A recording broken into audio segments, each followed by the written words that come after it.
All right, welcome to episode 101 of Long Show Angel in the Afternoon.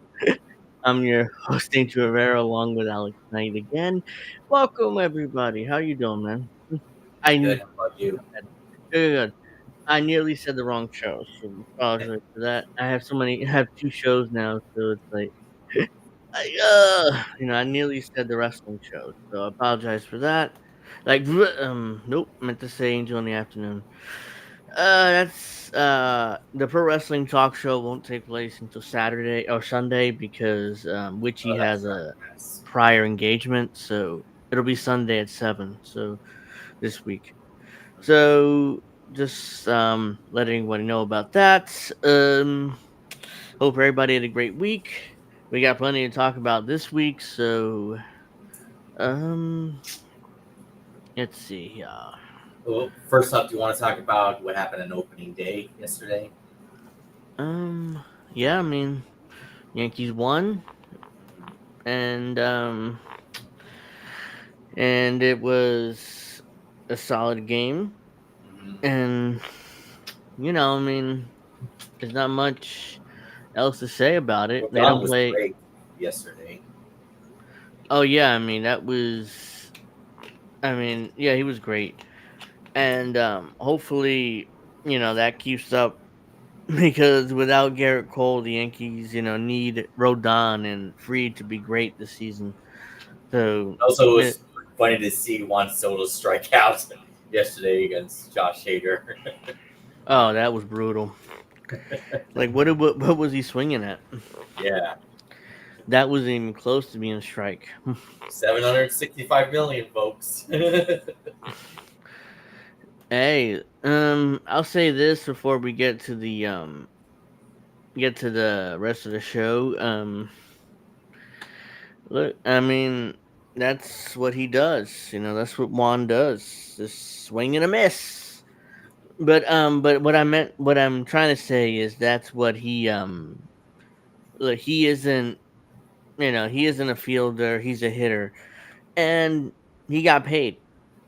So I'm sure his attitude is more like, I got my money, I got my ring.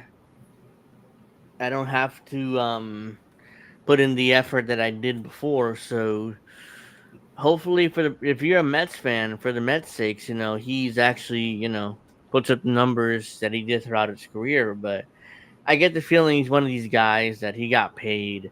He got a ring already. He went to two World Series, one with the Yankees and one with the Nationals. So he's good. He got his money. Hopefully now, he doesn't give a shit. Hopefully, Yeah. if you're a Mets fan, I'm wrong about that, but the way his attitude and how as soon as he signed with the Mets, he gained all that weight. So it's like, you better hope that he's I'm wrong about that because if I'm right, it's gonna be a long 15 years. I'll tell you But that much. apparently, New York is a Mets town now. Yeah, apparently so. Whatever, as ultimately, you have Mets fans bragging about how their ticket prices are higher. So by definition, that means it's a Mets town. Whatever. I mean, I wouldn't go to Shea State. I'm not Shea Stadium. City Field.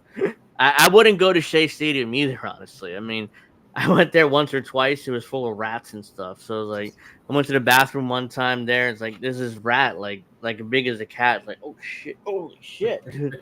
Nah, I'm not coming back this motherfucker. But yeah, it's like Oakland Coliseum, but worse. But they built a new stadium at least in Queens, and the Oakland Sacramento Sacramento. actually got a win yesterday. So No, they lost. oh, they They lost. lost last. Yeah, they lost last night. I know Severino pitched well, but Yeah, but they lost. um, Mariners came back and won. right, they actually won. Yeah, I mean, oops. I thought. Sorry about that. If you're a Mariners fan out there, but yeah, I digress. Sorry, wait. Sorry if you're a Mariners fan. Is that what you said? Yeah, because the Mariners won. Yeah, but you said I think you meant to say sorry if you're an A's fan. I think that's what you meant to say. Yeah. Okay. Yeah. I mean, the A's don't have that many fans as it is. I mean, well, I mean, unless you live in Vegas, like, oh, I can't wait for the A's to come to town. So, but I digress. So let's see. Whoops. Come on. Mm. So, so we got plenty to talk about this week that is not baseball, but um, wait, whoops, sorry about that. The largest generated largest national opening day audience in 7 years. So the Yankees and Brewers got 1.93 million viewers on opening day. Yeah, and ESPN is letting go of the MLB license. Very brilliant. They're bragging about their ratings, like, hey, we broke it highest rated game in 7 years on opening day. Oh, by the way, we're letting go of the MLB license. We're keeping the NBA, so in the NFL. Yeah. So why are you bragging about something you'll lose after the season anyway? So, but I digress about that.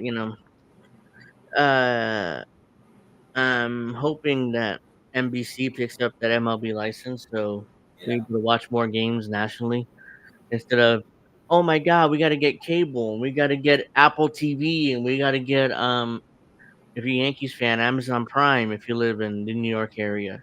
Hmm. So it's cable for yes, Amazon Prime if you live in New York area to watch some of the games. You have Apple TV. You have Peacock for that Sunday morning 11 a.m. game that they have now, And Roku. and Roku. I'm like, really? I mean, make it easier to watch baseball. Does not make it harder. Like the NFL is easy. If you're in the local area, you're able to watch every game on your local television station. Instead, it's like, nope, let's make it hard as possible to watch baseball. What the fuck? I mean, I digress. I mean, because that's like something I could complain about in a separate episode. Mm, so let's see here. All right. So let's get started with. Mm, we got a horrible earthquake. It just happened I apparently heard about that. in Myanmar. I just saw it here the on our top stories here, so I figured I would go with this real quick. All right. So California's been getting, or at least in the LA area, they've been getting a lot of minor earthquakes lately. yeah, powerful earthquake kills more than 140 in Myanmar. Death toll likely to rise. Let's in Bangkok. Powerful earthquake killed more than 140 people in Myanmar on Friday. Authorities said toppling buildings and wrecking infrastructure across a wide area, including a skyscraper under construction in neighboring Thailand. Much of the devastation was in They Myanmar. get the spelling wrong this time. Yeah, let's see, because that's like a running joke on the show. Like, oh yeah, we just saw, horrible spelling or horrible sentence structure and stuff like that.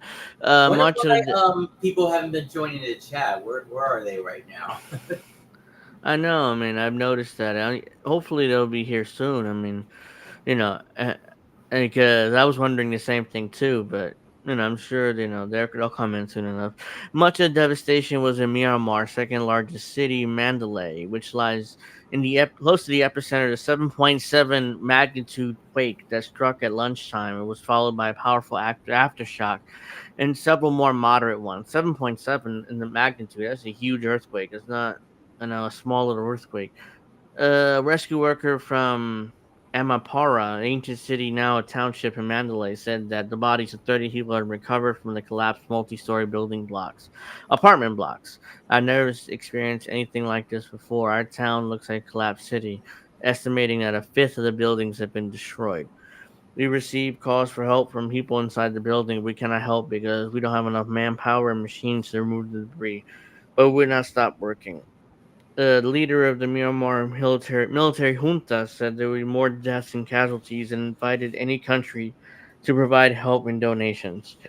Speaking at the White House on Friday, President Donald Trump said he has spoken with officials in Myanmar and that his administration will be providing some sort of assistance. We will be helping, he told reporters. We're gonna help.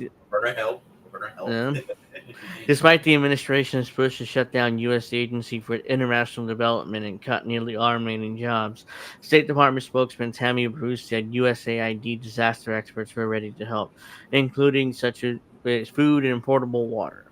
USAID had maintained a team of disaster experts with the capability to respond if disaster strikes. We are ready to move now. They have no impact on our ability to perform these duties. Those requests for aid if and when they come in. So USAID is ready to help, even though the agency has pretty much been shut down. In the Thai capital of Bangkok, officials said at least 9 people have been killed. Rescuers were searching through the rubble of tower block that collapsed. Mandalay, with a population about 1.5 million in Myanmar's ancient royal capital, in the center of the Buddhist heartland. Rescue workers were trying to reach dozens of monks trapped under rubble in the Payatong Monastery, said the emergency worker in Ampara. Buildings, bridges, and roads were wrecked, residents and local media said. State run MRTV said 144 people have been killed and in Myanmar, 732 injured. The junta is locked in a struggle to put down insurgents fighting its rule, a situation that is likely to complicate the rescue and relief operation. So the military dictatorship is trying to maintain power while doing this, while rescuing all these people. We ran out. We all ran out of the house. Everything started shaking. A Mandalay resident told Reuters, "We are witnessing a five-story building collapse in front of our eyes. Everyone in my town is out on the road, and no one dares to go back inside." A rescue worker from the Mo Sandilar charity told Reuters that it retrieved at least 60 bodies from monasteries and buildings in P. Armana, near the capital of Naporedal, and more people were trapped.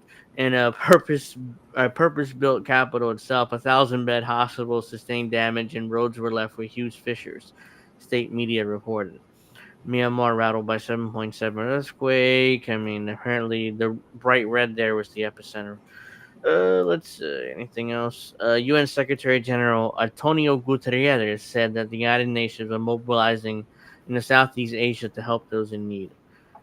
Let's see. Let's see. Um, Is this reminding you of the San Francisco '89 earthquake? oh yeah, yeah. I mean, wasn't that earthquake happened during the World Series? Yeah, Remember? yeah. That was now Cynic says that's I'll tell fucked you what, up. we're having an earthquake. Yeah. Rome raid and right. So let's see. Zin Mar Ung, the diplomatic spokesman for the opposition National Unity Government, said fighters from the anti-junta militias known as the People Defense Forces will provide humanitarian help. The U.S. government analysis based on the strength and depth of the quake estimated there could be thousands of deaths and severe economic loss, with the Sang Angi Melodica, I butchered those regions worst hit. The state media said that the quake caused the collapse of buildings in 5 cities and towns, as well as railway bridges and road bridge on the Yangon Mandalay expressways. Images showed the destroyed Ava Bridge over the Ariway, river. I butchered that too. Its arches leaning into the water. Mandalay residents said the destruction stretched across the whole city, and one neighborhood, Sampan, was on fire. Roads were damaged and phone lines disrupted as no electricity, said the resident, who declined to be named. At least 3 people died after a mosque in Tanggu was partially collapsed, 2 witnesses said. We are saying prayers when the shaking started. 3 died on the spot. Local media reported a hotel in Ungban in the Shan state crumbled to rubble, with Democratic Voice of Burma reporting 2 people had died and 20 were trapped. Total tragedy. I mean, let's see. Amnesty International said the earthquake could not have come at a worse time for Myanmar, given a number of displaced people and the existing need for relief aid and cuts to U.S. aid by the Trump administration. Restricted media access meant a clear picture of the extent of damage and loss might not emerge for some time. The group's Myanmar researcher Joe Freeman said, since overthrowing the elected civilian government of Nobel laureate Aung San Suu Kyi in 2021, the military struggled to run Myanmar, leaving the economy and basic services, including health care, in tatters. I didn't know that. So apparently, the civilian government is overthrown in 2021 by the military, and they're struggling to run the country. The military ultimately supposed to fight people, not run a country. But I digress. An armed opposition comprising of established ethnic armies and new resistance groups formed since the coup has seized swaths of territory and driven the junta out of border areas, increasing hemming into the local lowlands, central lowlands. The fighting has displaced more than 3 million people in Myanmar, with widespread food insecurity and over a third of the population in need of humanitarian assistance, the UN says. Myanmar has also been hit by natural disasters in recent years, and the internationally isolated junta has struggled to respond adequately. It lies in a boundary of two tectonic plates and is among the world's most seismically active countries. Ni Kao, sorry, a Myanmar academic at the University of Bristol said Myanmar is wholly unable to deal with the shock and aftermath due to breakdown in civil society. In Bangkok, people ran into the streets in panic, among them hotel guests in bathrobes and swimming costumes as water cascaded down from an elevated pool at a luxury hotel. Oops. Of the confirmed casualties in the Thai capital, eight died in the building collapse, and the ninth in another location. Bangkok Deputy Governor Tabida something said the rescue operation in the building site said over 100 people were missing. So I didn't know about this just now when I saw it in the top stories. So Is total Dabby Dab supposed to be a parody of Savvy Saps or something? I don't know. Let's see. Cynic says the U.S. only ever sees stuff like this as an opportunity to exploit the situation wherever it ends if he fits. I mean, that's not. I'm not gonna. That's not wrong. I mean, shit. I mean, the United States, the Trump administration has cut off all aid pretty much, and they're turning around like, oh yeah, now we're help. Trust me, we're gonna help, and we're gonna give all the assistance we can. They And they what's only gonna give what $750 to Kamala did or Yeah, I mean it's absurd, It's like, oh yeah, let's give some money, not much though, because ultimately they're not American. And oh yeah, so that's a total tragedy. I hope everybody I, if you pray, please pray for them. If not, keep them in your thoughts. I mean, it's totally tragic. I mean, because Myanmar and Thailand, they get a lot of earthquakes and tsunamis and total horrible stuff like that. Honestly, 7.7 I never felt. The strongest earthquake I ever felt was 4.5 here in the Northeast, and I nearly shit my pants. That's how scared I was. Even though it was only 4.4 and nothing was destroyed, nobody died. But as soon as I felt the earthquake here, and like the building slightly moved where I live, is like, oh my god, I nearly shit my pants. But you guys out there in California felt a lot worse than I have. So, let's see. So let's go to let's go here. Whoops, no, sorry. Let's see. Here we go. Let's go to Hey Dabby Dabs. Okay, I see what you meant now. I'm like, what the hell are you talking about? Thank you for joining us, even though I don't think so. Let's go to Queen Hillary, the uncrowned president of the United States. This is what I call her because she acts like she's the president or wannabe president here. Unfortunately, Tulsi Gabbard is the new queen of the warmongers.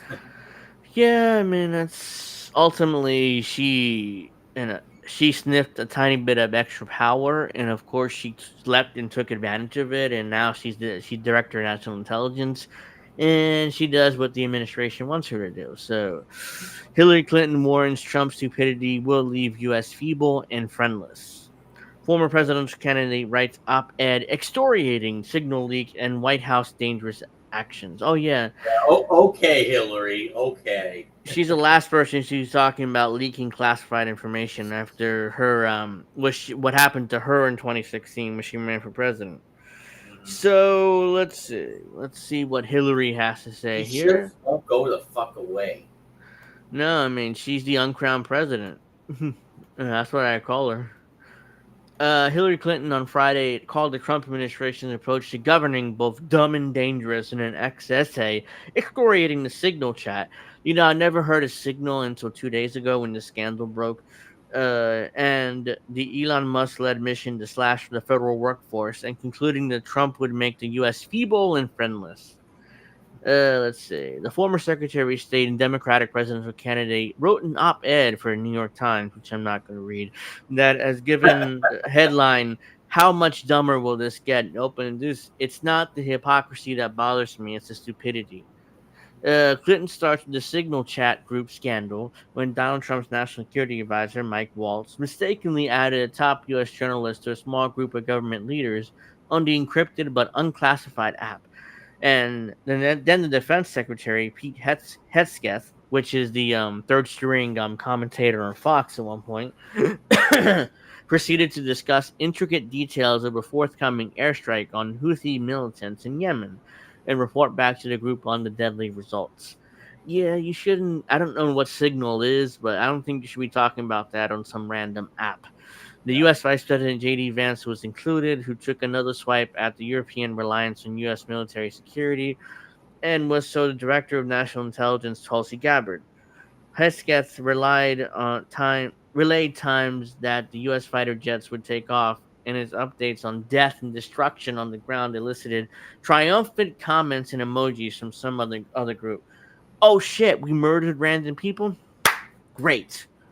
You know, I mean, because they're allegedly Houthis, but ultimately we have no evidence of that. So people died. Let's just put smiley emojis and celebrate the fact people died. Clinton wrote top Trump administration officials put our troops in jeopardy by sharing military plans on a commercial messaging app and unwittingly invited the journalists into the chat. That's dangerous and just Oh yeah, I mean the administration was stupid enough to add a Atlantic journalist, the Atlantic, that person was the editor in chief for the Atlantic, by the way.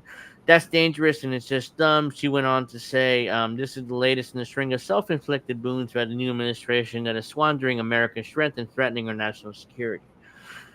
Again, she has no problem with people being murdered. Her issue was, you inviting a journalist into the chat, and that's dumb.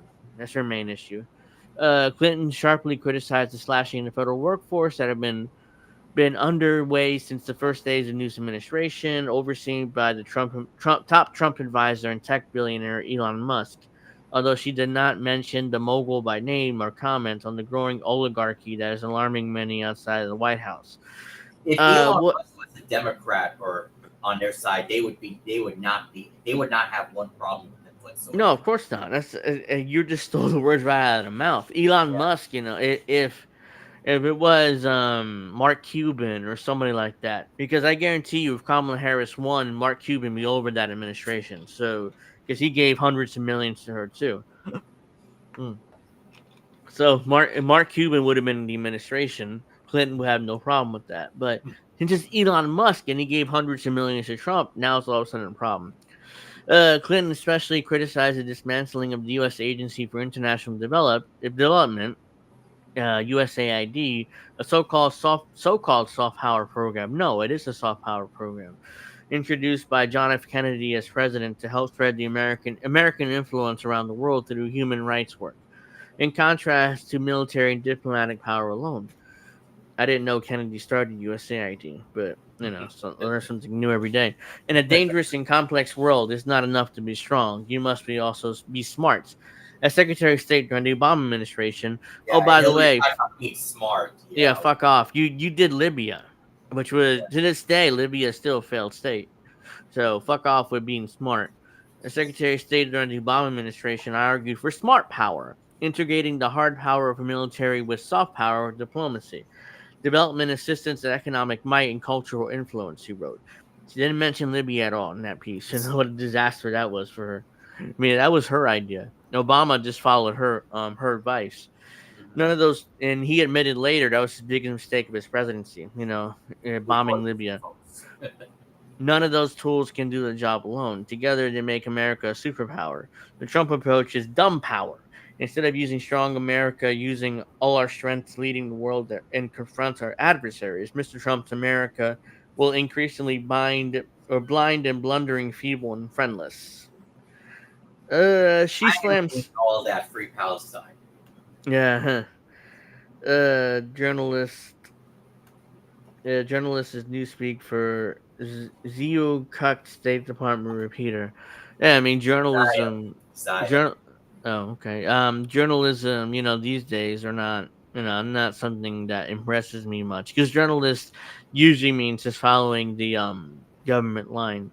She slammed swagger over competence and wisdom in the Trump and Hegseth attacks on diversity policies in the military and called the administration's overall approach reckless.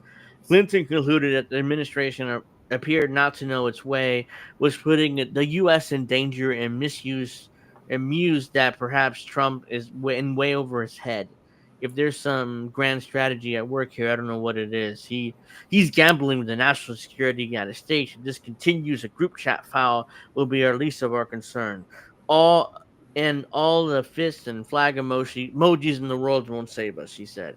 So yeah, I mean Hillary Clinton, does what she does. I don't know. I mean, she's the last person should be talking about smarts or anyone, or talking about we must use smart power and be strong or whatever after her horrible failure in Libya. And um, if it were up to her, it would be in World War III years ago because she would have won in 2016. She would have done the Yep. no-fly zone over Syria, which would have led us to attacking Russia, which would have led to World War III 8 years ago. So, yeah, she's not that bright. So I don't want to hear about Queen Hillary here running her mouth about how you know how horrible everything is. The Trump administration, I mean, she's the last person that should be talking about the current administration. I don't want to hear from her. She should keep teaching whatever class she's teaching at Columbia. Last time she's Yeah. at Columbia. So just teach that class, and piss off. So we got after months of cut, the State Department says officially shuttering USAID, even though the administration just said they would use USAID in order to help Myanmar. We just read that, but whatever. Apparently USAID is dead. Administration officials have led a widespread effort to dismantle the agency. The U.S. State Department said Friday it was officially shuttering the U.S. Agency for International Development, or USAID, what could be a final blow to the beleaguered foreign aid agency. The move came several hours before a federal appeals court overruled the lower court's order that blocked Elon Musk and his Department of Government Efficiency from dismantling USAID. In a memo distributed Friday's USAID employees obtained by ABC News, Jeremy Lewin, the agency's new deputy director, and a former Department of Government Efficiency official wrote that the State Department intends to assume responsibility of the many USAID functions and ongoing programming. So USAID is shutting down, but at the same time, the State Department is taking over all those responsibilities. So it's not really shutting down; it's just going to the State Department now. The State Department will seek to retire USAID's independent operation immediately and assess whether to rehire some of the unknown numbers of officials to assume the responsible administration of the USAID remaining life-saving and strategic aid programming. So, in other words, they're shutting down USAID, but they're going to continue most of what the agency did. This transfer will significantly enhance efficiency, accountability, uniformity. uniformity, the strategic impact on in delivering foreign assistance program, and allowing our nation and president to speak with one voice in foreign affairs, according to memo. It will also alleviate the need for USAID to continue operating as an independent establishment. As part of the move, the memo said all non-statutory positions USAID will be eliminated. So, rest in peace, USAID, 1961 to 2025. Tributes placed beneath the cover seal of the U.S. Agency of International Development in Washington D.C.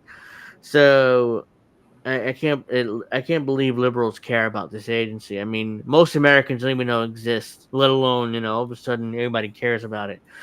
2 weeks after a court ruled that attempt to unilaterally dismantle USAID were likely unconstitutional, a panel of 3 judges in the United States Courts of Appeals for the Fourth Circuit stayed that ruling on Friday, finding the Trump administration likely to prove that Doge's effort to dismantle USAID did not violate the Constitution. While defendants' roles and actions related to USAID are not conventional, unconventional does not necessarily equal unconstitutional. Judge A. Marvin Quattlebaum Jr. wrote in a concurring opinion. What kind of douchebag abbreviates his first name? A. I've seen some judges do that. They abbreviate their first name. A. Marvin Quattlebaum Jr. I mean, what about abbreviating your middle name like a normal person? But whatever, God bless. You're a douchebag. So, the Trump administration officials, including Musk's Doge Group, has led a widespread effort to dismantle the agency by laying off thousands of employees and revoking funding for more than 80% of its programs and shedding its Washington, D.C. headquarters. A decision to completely dissolve a federal agency is expected to prompt legal scrutiny, according to experts who say such a move will typically require congressional approval. In a statement, Secretary Marco Rubio indicated that the administration was officially moving to sunset USAID and that the foreign aid would now officially be administered by the State Department. Thanks to President Trump, the misguided and fiscally irresponsible era is now over. Rubio said in a statement, "We are reorienting our foreign assistance program to align directly with what's best for the United States and our citizens." In other words, giving all our money to Israel. That's basically what he's saying there. Because, that no the aid to Israel is going to continue no matter what. instead of MAGA, it's MIGA or Yeah. MIGA. Uh, Indy says Alex finally gets pushed. Yeah. Go fuck yourself, Indy. Let's see. We're He's continuing referring to essential. the cat on my desk. Okay, I get it. It's like we are continuing essential life-saving programs and making our strategic investment that strengthen our partners in our own country. Little Marco Rubio said in a statement. Uh, critic Rubio. Critics of the Trump administration says his efforts to nullify the agency would cripple American influence overseas and carry devastating effects for some more vulnerable populations in the world, which relied on U.S. funding for healthcare, food, and other basic needs. If we didn't subjugate those same countries, none of that would happen. But I mean, let's just ignore that part. The State Department also says leadership, along with USAID leadership in place, had notified Congress their intent to reorganize some of USAID's functions within the State Department by July 1st of this year. The overall push to eliminate USAID and the reduction of agency staff being challenged in multiple court cases, which I don't really care about. But yeah, USAID has been officially shut down pretty much, just like the Department of Education. So yeah, that's that. Again, the one thing I didn't know was JFK that started USAID. I figured it was some other president because ultimately, Kennedy was our last real president since he was killed. Every U.S. president after that has I been. thought it was FDR. Kyle Kowinski and all the others said FDR was. Oh, right. No. It was JFK. I mean, come on. JFK wanted to get rid of the CIA. He literally said CIA should be destroyed and thrown to the four corners of the earth. So, yeah, I mean, right there tells me everything I need to know, which is why Kennedy ended up dead. But, mm, mm. um, so let's get to the Trump administration asking the Supreme Court to continue to allow deportations under the Aliens Enemy Act. They're not even doing that. Oh no, no, they're continuing deportations without any court order. But it's like, Yeah, no, I mean, but they're deporting, you know, Palestinians who are right. aren't doing anything wrong. Dabby Dabs, I just noted the cat. Let's see. They're gonna do the regime change without the humanitarian aid scraps. That's exactly what they're gonna do. I mean, the administration ultimately doesn't care about doing the humanitarian aid. To me, I even though I knew it was bullshit and that, but I had hope against hope that maybe they would shut down all foreign aid, but, I was too naive for that. Of course, they're going to continue the foreign aid, but scrap all the help they were actually giving, to brown people around the world. So the administration doesn't care about brown people. As far as they're concerned, they can go fuck themselves. And let's see. Trump asked Supreme Court to allow deportations under Alien Enemies Act, which is an 18th century law that basically allows the president to deport whoever he wants without due process, as long as the citizens of the country is being invaded. Is he Like going to Trump, be the new deporter in chief? he's trying to be. I mean, Obama was actually the deporter in chief, but obviously he wants that moniker, so he's deporting record amounts of not only legal aliens, but also people that actually have their green cards and have their visas. I mean, they're getting deported too. So let's see. President Trump's administration asked the U.S. Supreme Court on Friday to lift the lower court's order to and allow it to use the Alien Enemies Act to swiftly remove alleged members of the Venezuelan gang. Trump invoked the rarely used wartime power earlier this month when it sent more than 200 Venezuelan men to a maximum security prison in El Salvador, which we covered last week. But U.S. District Court Judge James Boasberg, we covered him too, temporarily blocked the use of the Alien Enemies Act in a three-judge panel from the D.C. Circuit Court of Appeals earlier this week. In a 2-to-1 ruling, agreed to keep Boasberg orders in place. So now it needs to go to the Supreme Court. The case presents. Get rid of that. I don't want to give you my email address.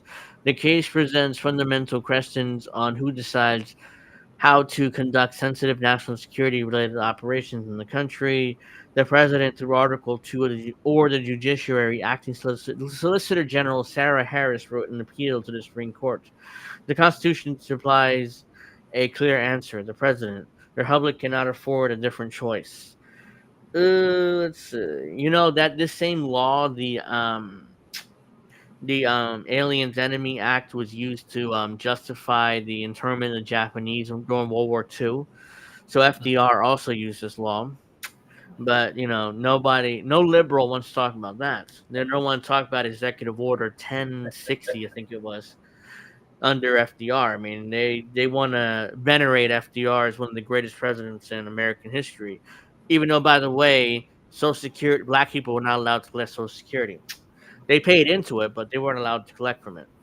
But yeah, FDR, greatest president in American history by definition, if you're a white liberal.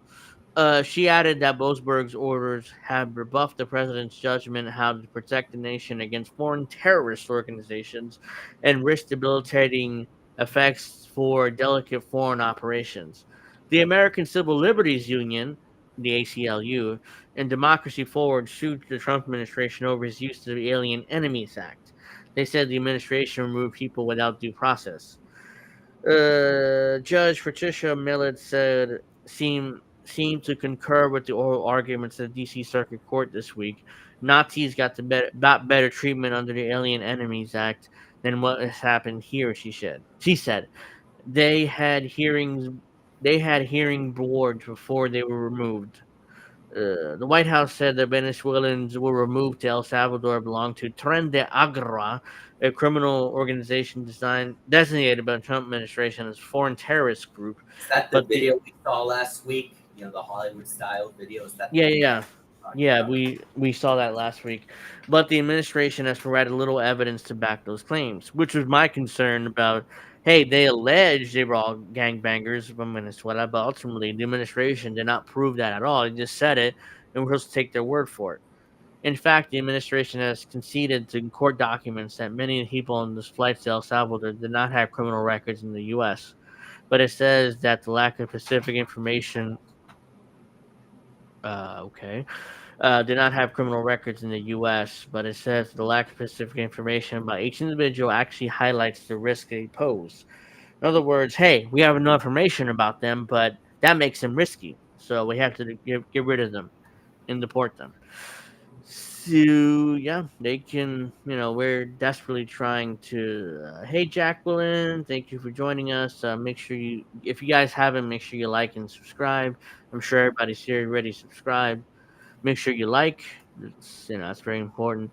I don't know if we covered this because I meant to cover this last week, but I might have forgotten because I was not paying attention, and we went long, but I still didn't cover what I didn't cover the story, even though it was related to um what we were talking about last week with the prison in El Salvador. Where is it?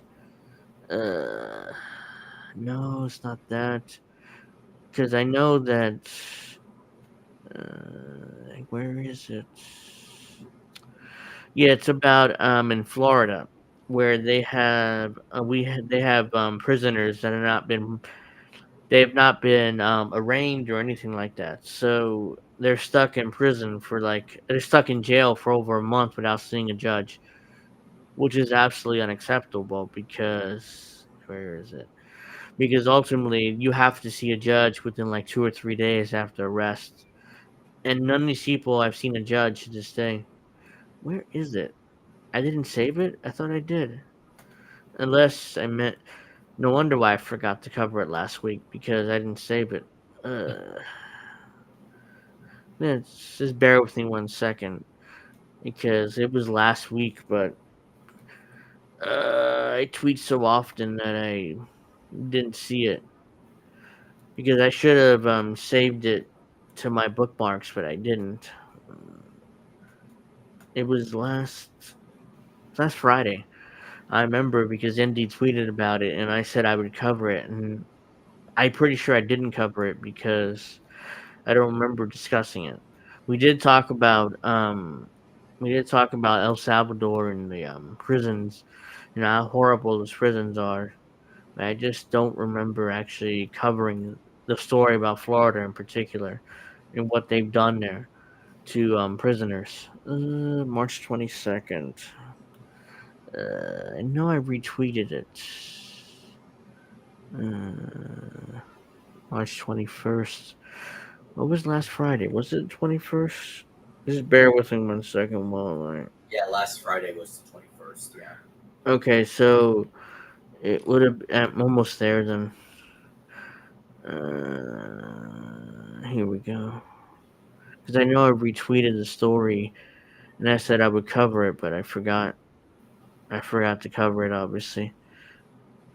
So I want to cover it today before. But if I can find it. I mean, I tweet way too much. There's burning AOC with Cenk Uger's nephew, so it has to be around here somewhere. Uh, was it this? I think it was this. Hold on. Yeah, I found it. All right, so just bear with me 1 second. I got it. I finally found it here. Uh, all right, that's way too small. I meant to cover this, but I forgot last week, and we had like nearly 2 hours of. Let's see. Mexican, Venezuelans, Guatemalans, and others have been abducted and held without processing or access to representation. They are in the United States. They have domestic, international, human, and civil rights, regardless of immigration status. Claudia Scheinbaum, he's asking for you. So, yeah, I mean, so this guy here, where is he? There he is.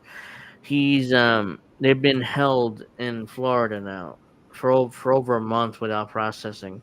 He's speaking in Spanish, but this part here is in English, so I'm just gonna read it here because it makes no sense for me to play that video when it's in Spanish. Let's see. So let's just do that. Please make this go viral. This is what's happening right now at the Chrome Detention Center in Miami, Florida. We've basically been kidnapped. Some people have been here for 30 days and haven't been processed yet. They're supposed to see a judge after be arraigned after 2 or 3 days, but allegedly some people been in there a month and haven't been arraigned yet. Please make this go viral. Help us. Report this to the International Commission for Human Rights, to national TV stations. This is not a joke. This is serious. Please help us. It is at the Chrome Detention Center in Miami, Florida. Please help us. Claudia Scheinbaum, I know you are going to see this. There are many, many Mexicans here who are together with our Venezuelan and Guatemalan brothers and are suffering discrimination. Help us, please. They aren't allowing to make phone calls. We can't do anything. I'm not alone in this. You will hear more testimonies. Please please make this go viral. Please help us. Help us, please help us. SOS. And by the way, that translation is correct ultimately because I did hear the Spanish video, so that's not wrong in any way.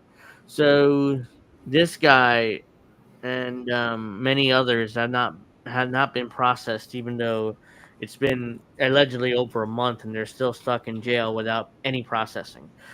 So this is something I should have covered last week. It connected to the story we did about El Salvador and the prison they have there, but I forgot about it, and I didn't save my bookmarks, which is why I forgot about it. So there it is. If this is true, it's beyond outrageous because these people have every right to be processed after 30 days. They have to be, or in fact, after 2 or 3 days, they need to be processed, not 30 days. So it's just worse than what I thought. Let's see. Fred, don't you speak a Spanish? Yes, I do, but most of my audience doesn't, so I didn't play the video. I just read the translation instead. So, let's see here. Oh, we got a little bit more time. So, oops. Uh, so, yeah, we're screwed. Let's see.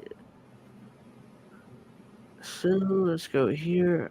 So, JD Vance visited Greenland today. JD Vance accuses Denmark of neglecting Greenland, makes highest profile case for U.S. control of the island. So, yeah, the administration is serious about taking Greenland, which I don't care one way or another, but apparently it's important enough for the administration to care. Vice President J.D. Vance on Friday made the highest profile case to date for American control of Greenland during a controversial visit to the semi autonomous island, which the residents have resisted and its leaders said was unwelcome. We want to have good relationships with everybody, Vance said during a visit to the American military installation high above the Arctic Circle. But part of having good relations is showing your strength when you have to. It's the clearest message yet to Greenlanders who have been watching with anxiety as President Donald Trump vows to acquire their island land one way or another. Vance, who only decided in the last few days to make the trip, said Denmark had neglected its territory, that America could no longer ignore Russian and Chinese alleged designations on the island. Our mission to Denmark is simple. You have not done a good job by the people of Greenland. He's repeatedly claimed the island was vulnerable and that the United States had no other options than to ramp up its presence there. Greenland would be better off coming under the United States security umbrella than you have under Denmark's security umbrella, he said, saying that it's the policy of the United States to see changes to the island's Danish leadership. Still, he acknowledged the future of the island should be up to the residents. Yes, the people of Greenland are going to have self determination. We hope that they choose to partner with the U.S. because we're the only nation on Earth that will respect their sovereignty and respect their security, because their security is very much our security, he said. He just say that the U.S. wants control of the island, but at the same time, they're like, oh well, we believe in self determination for the island, for the whatever for the territory. Vance's visit was a very different trip than a cultural foray the White House officials had originally planned for his wife, Second Lady Usha Vance. Instead of viewing a dog sled race, she had originally planned the Vances visit the U.S. Space Force outpost in Putvik on the northwest coast northwest coast of Greenland, 1,000 miles away from the capital of Nuuk. Miles away from civilization population center, they were greeted by enthusiastic troops in the sub-freezing weather. It's cold as shit here, Vance exclaimed when he arrived. Why the VP decided to join the trip. What the White House initially characterized as a visit by the Second Lady to learn more about the culture of the island quickly became contentious earlier this week with the outgoing leader of the semi-autonomous Danish territory, Mute something there, describing as highly aggressive. As JD Vance watched the outrage over his wife's trip grow, he decided to join her, a senior White House official told CNN on Thursday. It's a combination of a little bit of commotion from Danish leaders combined with Vance wanting to go for a while. So there's Greenland right there. There's the U.S. space base right there in the middle of nowhere. So let's see. I didn't want her to have all the fun by herself, so I'm going to join her. Vance said in a video announcing his participation earlier this week. Vance's 11th hour decision elevated the U.S. delegation visit, with the vice president becoming the highest-ranking U.S. official to visit Greenland, and so doing, traveling further north than any senior American leader ever gone on an official visit. The White House said. Let's see. But the shortened trip also carried more overtly militaristic tenor and kept the American visitors sequestered away from any planned protests. Vance's first trip abroad to conferences in Paris and Germany was notable for his tough rhetoric about Europe, a viewpoint reinforced by his text revealed this week in a private signal chat about military action in Yemen. His message on the second trip overseas struck a similar term. The visit to the American military base avoided any potentially embarrassing incidents between the Vances and either members of the public or government officials, many whom openly spoke out against Usha Vance's original plans. Protests have been planned in the capital of Nuuk, where a third of Greenlanders live, in Greenland's second largest city, Sismut, where the dog sled race was taking place. The Trump administration's talk of annexation and the visits of the Vances have united Greenlanders in defiance, with Greenlanders rallying together to protest. Dwayne Brian Menzies, director of the UK-based think tank Polar Research and Policy Initiative, told CNN in an email. The Vances clearly realized that if they visited Nuuk or Sismut, the strategy would backfire even more than it has. It would be a PR disaster, as all footage will likely feature protesters with placards of the sort we saw earlier this month. Yankee go home and make America go away. Would expose to the U.S. electorate the misinformation that they were fed about how enthusiastically Greenlanders wish for Greenland to join the U.S. He said, "I don't give a shit about Greenland." So the White House official pushed back on the assertion, tells CNN the itinerary change has nothing to do with any potential protests.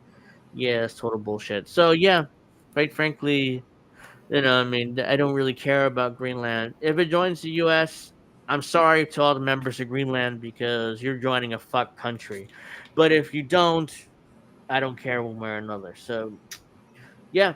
So JD Vance and his wife went to some random US space military base in the middle of nowhere in Iceland and it froze their asses off. They shouldn't have gone. I don't feel bad for them. So hmm, yeah. So let's see. Let's see. Global says Canadians are using the phrase elbows up to encourage each other to stand up to the United States. Jacqueline says, "How much did King Hillary and won't Bill be jealous about her being called that? Contributed things being horrible." I call her Queen Hillary, but I get the whole King Hillary there. Lobos also says Russia borders 51% of the Arctic Circle.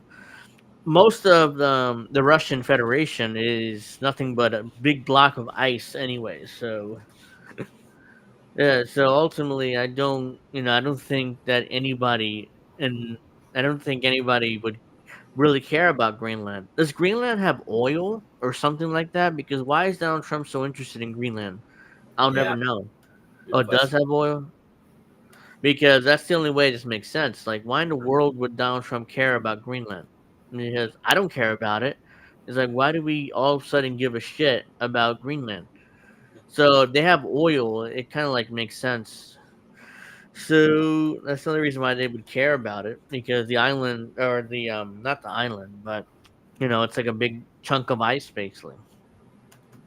So why would I give a shit about some random, you know, frozen block of ice in Greenland? It's open secret that the alphabet organizations would get rid of any president they don't like. And knowing this, people still allow the alphabet agencies to exist. Well, yeah. When Kennedy said he wanted to get rid of the CIA and shoot it out to the four corners of the earth, you you knew he wasn't going to last long. At the time, we didn't know, but today, knowing what we knew, yeah, if any president said that today, they wouldn't last long. And I'm not saying I'm calling for a U.S. president to be, assassinated, but bottom line is they most likely will be killed if any. That's why every U.S. president post Kennedy are pro CIA and pro alphabet agencies, because ultimately there's a deep state in our government, and there's rogue elements of our government that don't listen to the president, do whatever the fuck they want, and if a president tries to rein them in, they won't last long. Either A, they'll end up in their grave early, or B, they'll end up being removed and being replaced by his vice president, who will do exactly what he's told. Like JD Vance is ultimately will do exactly what he's told. And that's why Elon Musk hasn't gone after the CIA. Have you noticed that? His Doge has not even touched the CIA. Of course. And they never will, because Elon Musk knows where, if he goes after the CIA, he's gonna end up, in trouble, not the CIA. So his Doge is not touched, as far as I know, the Defense Department, the Pentagon, or the CIA. They've touched every other agency, Department of Education, Social Security Administration, the USAID. They have touched every other agency except for the CIA and intelligence agencies in general, including the NSA and the military. They haven't touched that, even though most of our waste and spending abuse is in the military, it's in the Pentagon. The Pentagon has failed what, 6 or 7 audits in a row? Where's Elon Musk and Doge there? Hmm. Why they haven't audited the Pentagon again? I don't know. Well, it's obvious why, because Elon Musk gets most of his money from the Pentagon. All the government aid he gets is where it's military Oh, contracts. speaking of the Trump administration, did you hear what's her name? Lisa Stefanik. She Oh just yes, yeah. she was pulled back by the Trump administration Hmm. from the UN ambassador, Yeah. which is shocking to me because I thought she'd be the first one to be confirmed. It's like little Marco Rubio was confirmed 99 to nothing. Mhm. And guess who? We all know Bernie Sanders voted for Marco Rubio, even though he's supposedly, anti-war and anti all the horrible shit. Bernie was an anti-war. Yeah, I know, but he's allegedly anti-war and anti-oligarchy, but he voted for Marco Rubio, Yeah. someone who represents, being pro-war, Zionist, and pro-military. He gladly voted for him because it's 99 to 0. So every senator, Republican, Democrat, voted for Marco Rubio. I'm Yeah. shocked at least Stefanik did not get confirmed. I mean, it's like, As Seth Rollins would say, "Bye bye, bitch." uh huh. Yeah, I mean, I'm shocked he did not get confirmed. Let's see. I'm glad you mentioned that because I did forget to cover that. I bet that Uh professor, where she had that the argument with, huh. I don't remember her name, but I bet she's laughing right now. Yeah. Hey, Angel and Alex just reached a bit where you said hey to me. Well, I'm glad you did. Thank you for joining us, Jacqueline. Let's see. Kill Your says Marco Rubio's a friend of mine, Bernie Sanders. Yeah, I mean, Joe Biden, my good friend Joe, he would make a good president. And, if he wins the nomination, you should vote for him. So, yeah, ultimately, Bernie Sanders didn't want to be president. Also, Lindsey Graham is a friend of his as well because he joined Right. with that resolution. Yeah, right. And Donald Trump endorsed Lindsey Graham's reelection bid Uh, yesterday. Even though Donald Trump is allegedly anti-war, and Donald Trump is, but he still endorsed his reelection bid. Is Thomas Massey like the only decent person in It Congress? seems like it. Yeah, I mean, he's the only one that's principled one way or another. I don't agree with everything Thomas Massey stands Yeah, I'm for, sure he's but not great on domestic policy, but foreign yeah, policy, yeah, he's he's. great on foreign policy overall. I mean, but domestic policy, that's why mostly my disagreements with him. But at No, least, he Bernie didn't say that. We're just saying it because he says Joe Biden's a friend of mine all the time. So right, right, yeah. But Thomas Massey is the only principled one in Congress. It seems like nobody else is principled. Everybody else sacrifices their principles in order to, in order to get more power one way or another. So let's see why Jack will. I he should mean, go on Jimmy Dore show soon. I mean, yeah, I Jimmy's mean, with other politicians or no, outsiders. I don't want to give you my email address, NBC. Fuck off. But yeah, this is. I'm wondering why they pulled her nomination because she's a Zionist. I thought she'd be the first one to get confirmed, along with Marco Rubio. She wasn't confirmed, and they pulled her nomination. Inside Trump's shock decision to pull the plug on Elise Stefanik's nomination. The move comes amid growing anxiety about Republicans' narrow margins in the House in the Florida special election that were more competitive than expected. So let's. No, I don't care about that. A White House event honoring Women's History Month on Wednesday afternoon. President Donald Trump took 6 minutes out of his speech to personally recognize many of the Republican women that gathered in the audience. But one person in attendance who he did not mention was Representative Elise Stefanik of New York, who at the time was Trump nominee to be U.S. ambassador to the United Nations. The omission, which several GOP lawmakers took notice at the time, was all the more conspicuous, given the Stefanik name was included on the list of women in the Trump prepared remarks, according to the White House official. But while it's unclear whether Trump purposely chose to skip Stefanik's name, less than 24 hours later, the president delivered another public blow to the congresswoman. He announced that he was withdrawing Stefanik's nomination for the ambassadorship, citing concerns over Republicans' razor thin House majority and the prospect of a special election to fill her seat. Trump has heaped public praise on Stefanik since the announcement. So they're not confident that a Republican will win her seat. So which is why they pulled her nomination. Okay, that makes sense now. Because since she's so much of a Zionist, I thought her and Marco Rubio would be the first ones to be confirmed. Marco Rubio was confirmed, but they pulled her nomination for that reason. I guess they were afraid that they would lose, her seat. She's phenomenal. Number one, she's a friend of mine, but she's very popular in her district, and I didn't want to take the chance. Trump said on Friday in the Oval Office, "We had a slim margin. We don't want to take any chances. We don't want to experiment." Then why nominate her in the first place? Because if you're worried about her seat, losing her seat to a So who's Democrat, I going to mean, replace her? that's a good question. Who's going to get the nomination instead of her for the UN? The sudden implosion of Stefanik's nomination came as a surprise to many Republicans on Capitol Hill, especially given that she sailed out of the committee process earlier this year, would have likely garnered bipartisan support on the Senate floor, which she would have. She would have gotten 99-0, just like Marco Rubio did, including Bernie Sanders voting for her. Yeah. Plus, the trickiness of the House GOP narrow margins is hardly a new dynamic, with Speaker Mike Johnson, Republican Louisiana, warning Trump that almost immediately after the November election against plucking members from the House for the new administration. But over the last few months, there have been growing anxiety inside the GOP and the White House about the difficulties of governing as they try to pass Trump's sweeping domestic policy agenda, a sentiment that has only been compounded by a special House election next week in Florida.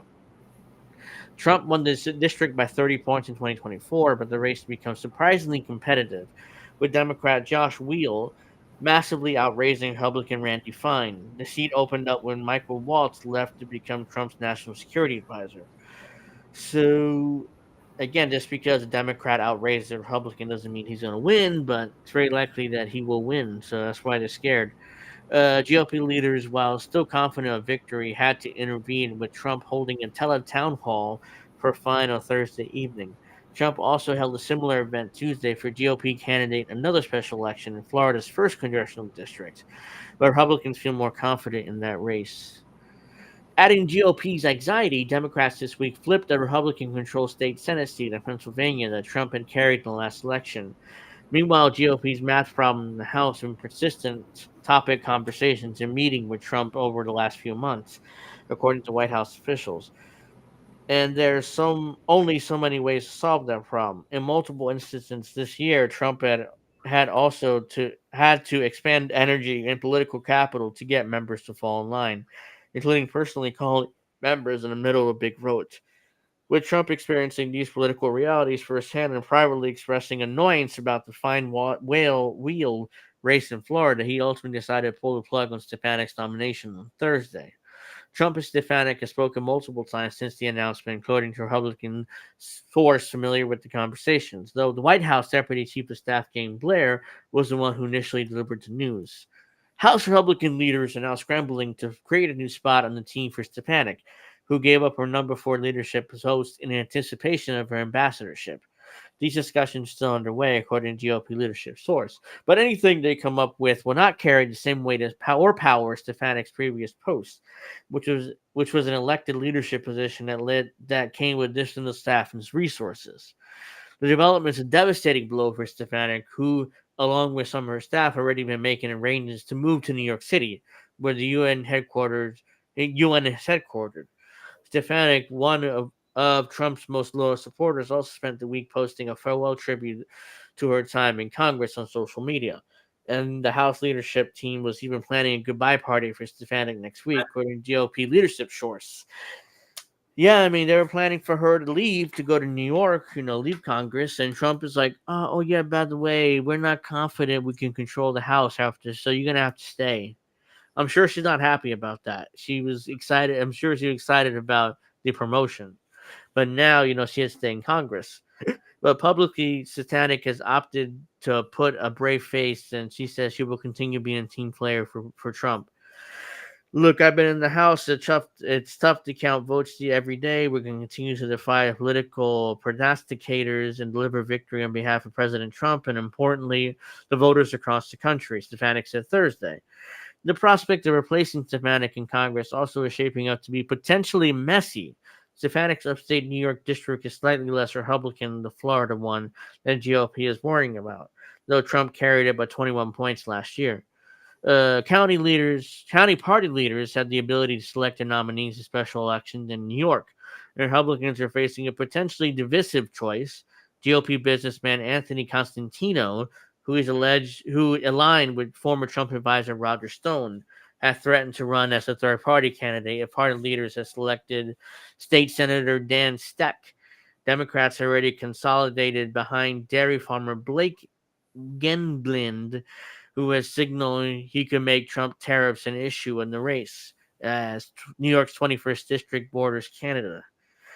La la la. So yeah, the reason why ultimately Trump pulled her nomination because he was worried about control of the House, and quite frankly, he should have nominated her to begin with because he was worried about that. The Republicans have a slight advantage in the House, which Mm-hmm. they'll likely lose in 2026 during the midterms. So that made her nomination made no sense in that way, but whatever. I mean, she has to stay in the House.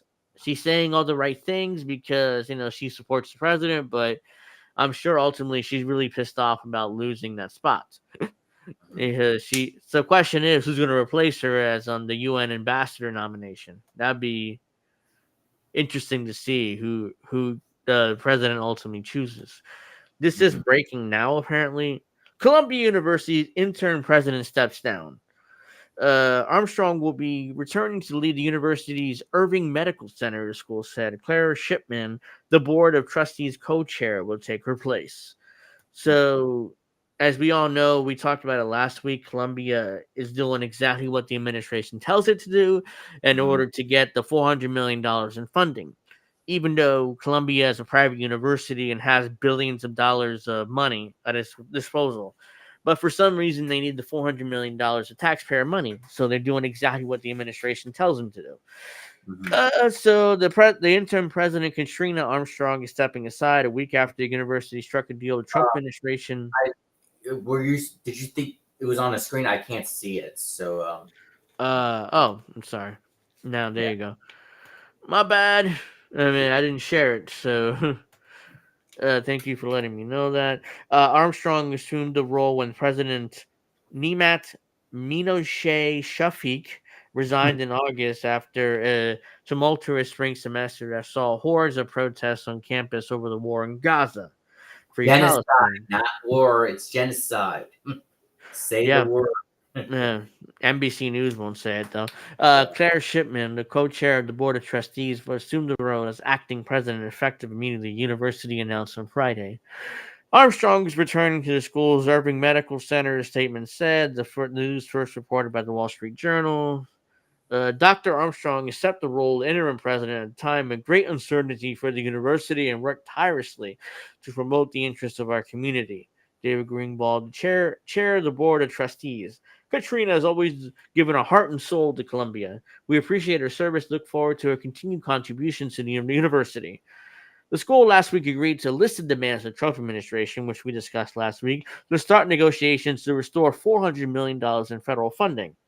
Don't they have a they have billions of dollars in access from former alumni, but somehow they need $400 million in federal funding.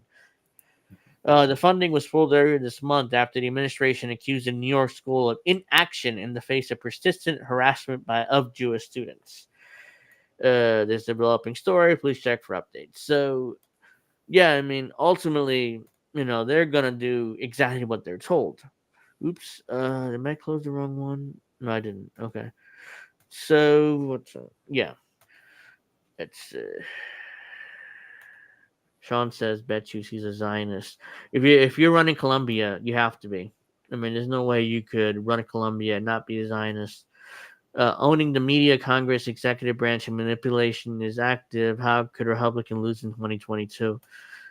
I think you meant 2026, but yeah, I Yeah. get your point, Global. Uh, let's see. So the main story this week, Turkey, the president of Turkey, Erdogan. I think Oh I may yeah. have butchered that name, but whatever. He's the president of Turkey, and he's decided to arrest his main political opponent, which is the mayor of Istanbul, the biggest city in Turkey, Hmm. and he's charging him with corruption.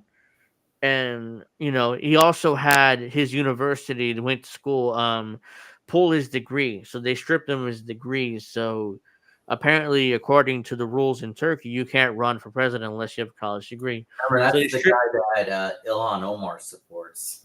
yeah, he stripped him of his degree and he arrested him in corruption charges. So I got plenty to say here. uh, so I'm going to start with this article first because, I just learned this earlier. The end of competitive authoritarianism in Turkey. I had no clue what competitive authoritarianism even meant until yesterday because I found this article yesterday. So I'm going to give you guys, it's a book called Competitive Authoritarianism, where I got the quote from. Oops, bear with me 1 second here while I can't. Okay, here we go. Oops, no. There we go. So this is the definition of competitive authoritarianism, which I did not know until yesterday, and I've been reading this book quite a bit. Competitive authoritarian regimes are civilian regimes in which formal democratic institutions exist and are widely viewed as the primary means of gaining power. Can you But just put that pop up right there? yeah, uh, viewed as primary means of gaining power, but in which incumbents' abuse of the state places them at a significant advantage vis-a-vis their opponents. Such regimes are competitive, and the opposition parties use democratic institutions to contest seriously for power. But they are not democratic because the playing field is heavily skewed in favor of incumbents. Competition is thus real but unfair.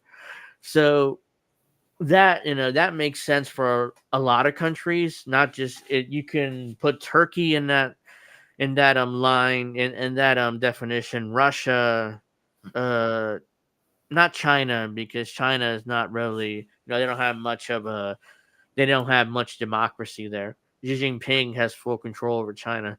You can actually put the United States in that list too, Yeah. because even though, and that perfectly fits the U.S. Even though, yes, there's not one president that runs the country for 30 years or 20 years, but there's a two-party dictatorship. So no matter who you vote for, ultimately either Democrat or Republican is going to win. Hmm. So that competitive authoritarian regime perfectly describes the U.S. as I dictated in that definition, according to this book. So yeah, so let me go back to the article here.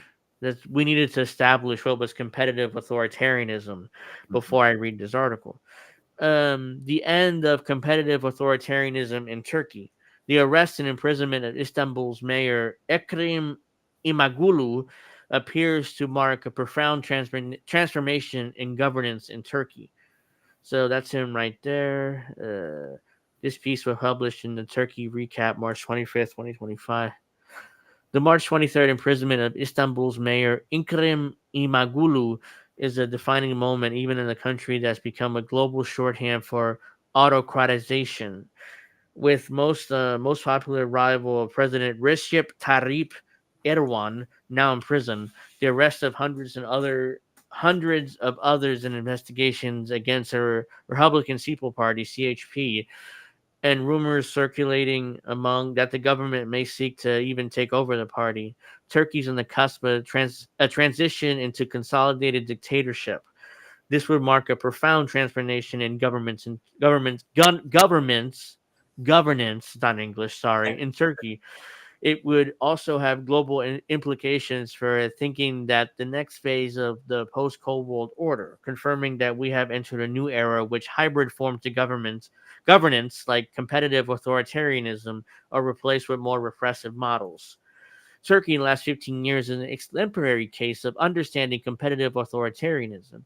Political scientists Stephen Levitsky and Lucan Wei, that's the book, and I was quoting, they're the authors, Hmm. developed the concept in the early 2000s to describe the specific regime type that has more democratic features than a fully authoritarian regime, but still should not be understood as a democracy. Turkey has been autocratization for at least 12 years already. Since already in 2018, we at Freedom House is rated not free, a status that's kept ever since.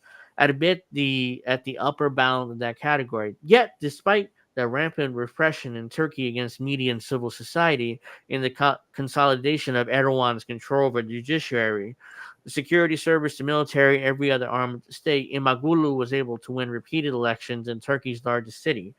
Not only that, but he also emerged as a plausible contender to Erdogan. Fact that was confirmed not just by public polling, but by the risk Erdogan has now taken in imprisoning him. Ever since Imamoglu and other opposition candidates swept municipal offices a year ago, Erdogan recognized the current configuration of political forces running against him. And just as he did in 2015 after his party lost the majority in parliamentary elections, when he turned against his previous policies of peacemaking with the Kurdish movement to ally himself with the nationalist far right, Erdogan has been trying to redraw the country's political maps to ensure he remains in power. The first move was to paint the Kurdish opposition to a corner. After years of raids, arrests, and replacement of elected mayors with government appointed trustees, the civilian arm of the movement is resilient but clearly exhausted from the fighting of one sided battle against the state with little support from other segments of society. Meanwhile, the armed Kurdistan Workers' Party, PKK, has been hounded in its bases in Iraq by Turkish drone strikes and assassinations. In a stunning revelation in Syria in December, brought to power a close ally Ankara to left the PKK ally in the north of the country, the Syrian Democratic Forces isolated and forced withdrawal of certain areas at the same time after inauguration of Donald Trump. Expectations risen that the U.S. will soon withdraw its troops from the SDF's territory, leaving the SDF vulnerable to a final overwhelming incursion from Turkish proxies or the military itself.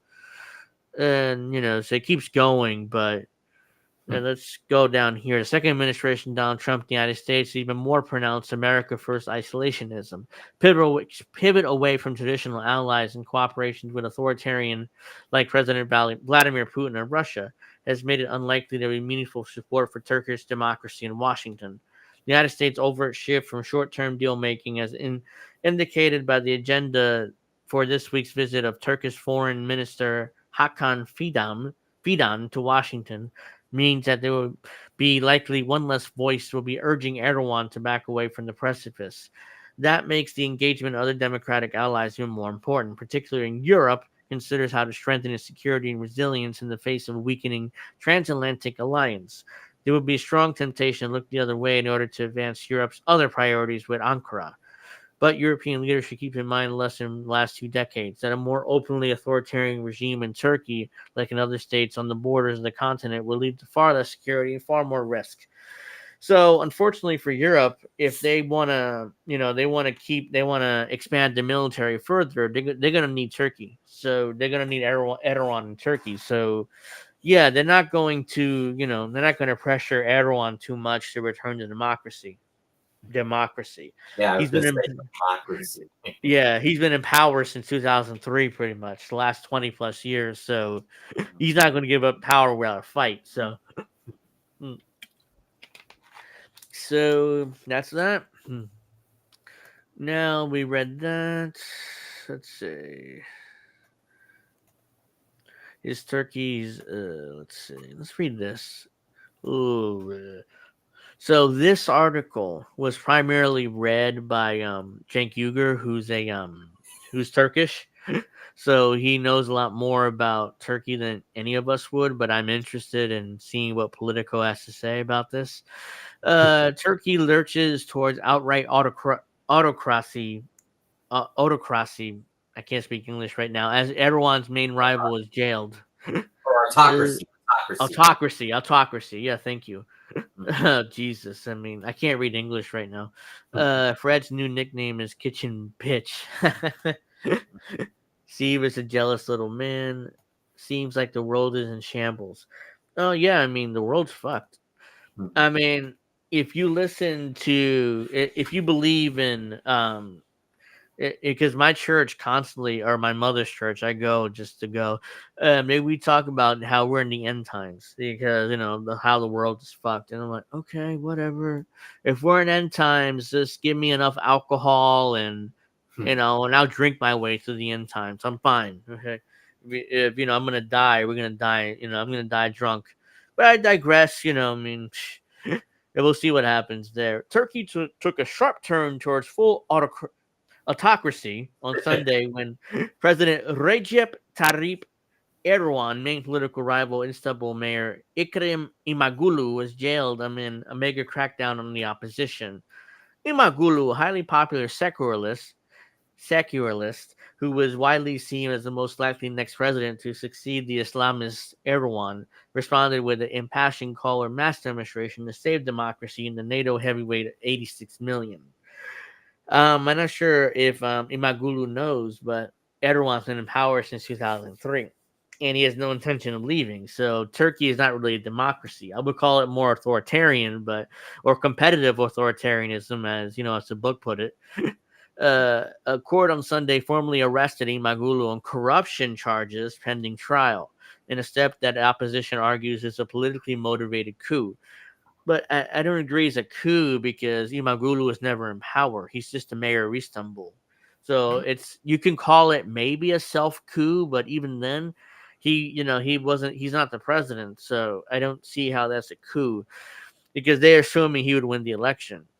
He was also formally removed from office as mayor of Turkey's biggest city on the very day on the very day that he was later voted and the official presidential candidate for the Republican People's Party. So he got the nomination anyways, even though he was. People's Party, really? Yeah, that's Erdogan's main opposition party right now in Turkey.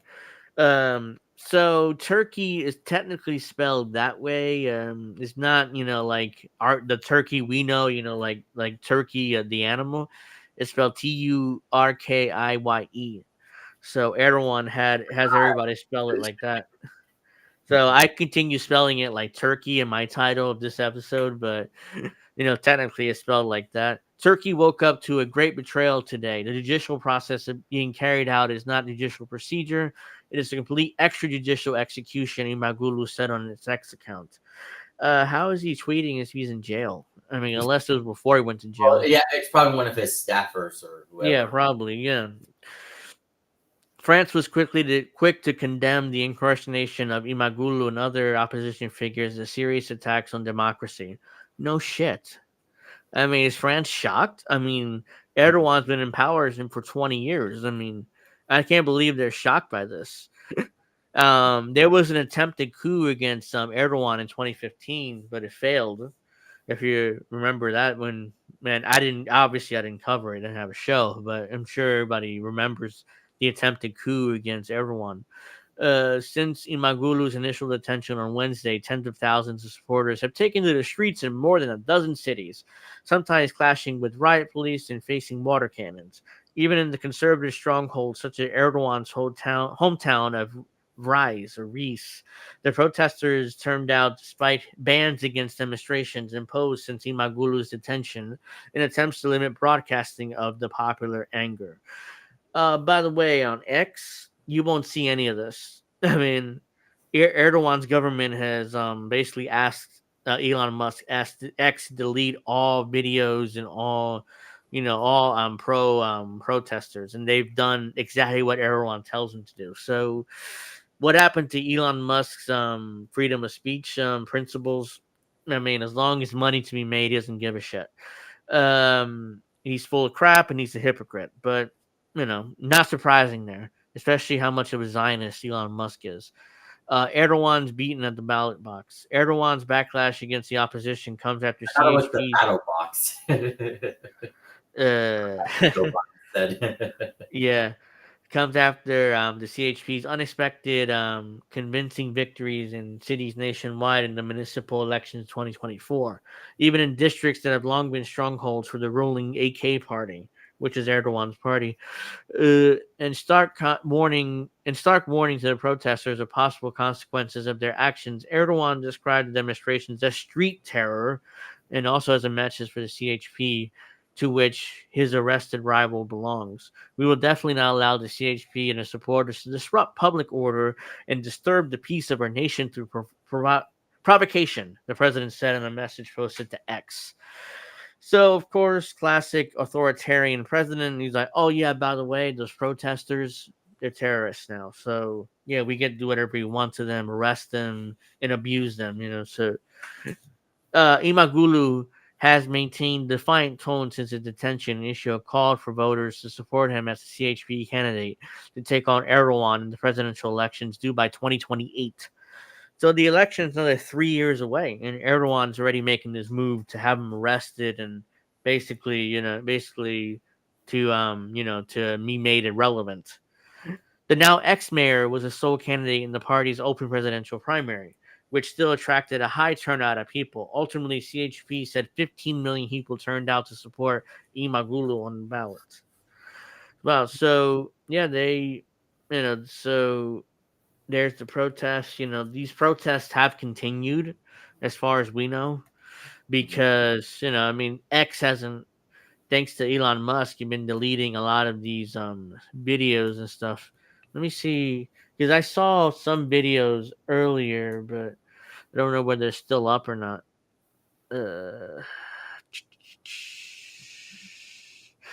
So there's some videos here. Hold on. These are older, but I just want you to see how much, even though it's Brian Krasenstein, but I want you guys to see how much people are here. I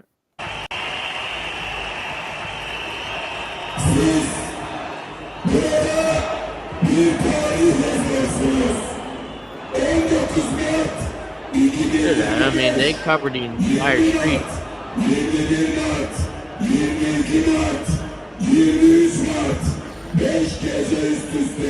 I don't speak Turkish, so I can't translate that.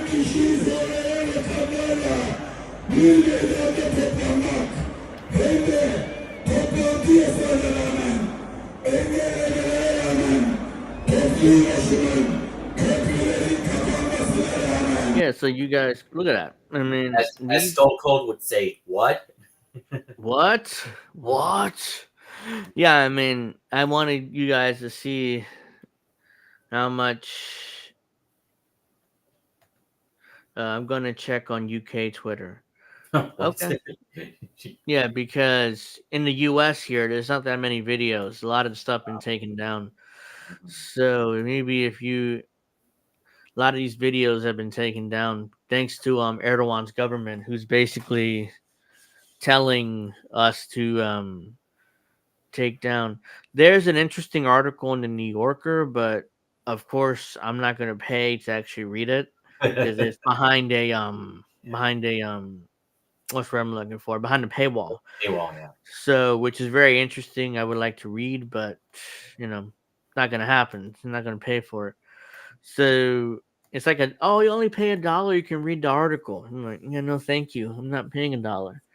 So but I'm gonna read this instead. It's an article from Haaretz, which is a Israeli it's and they're anti-Zionist though, so it's not like they're Oh, Jews, but Haaretz is anti-Zionist. So it's obviously they're shit. oh, God. Yeah. It's also behind the paywall. Okay, well it says, you know what? I'm just gonna put my email address here. But I thought it's just I don't know because I want to read this. What? You may have misspelled it. No, I didn't. We will send you a daily email. Hold on, let me reload this. Yeah, because it seems to be an interesting article. It's just that unless I signed up already, I don't remember. Hold on, let me see.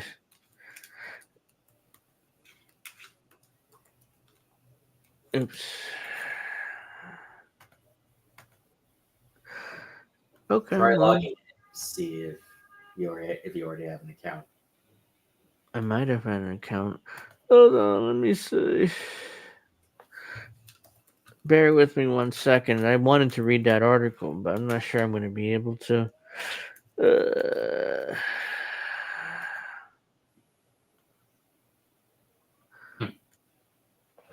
I can just do. mm,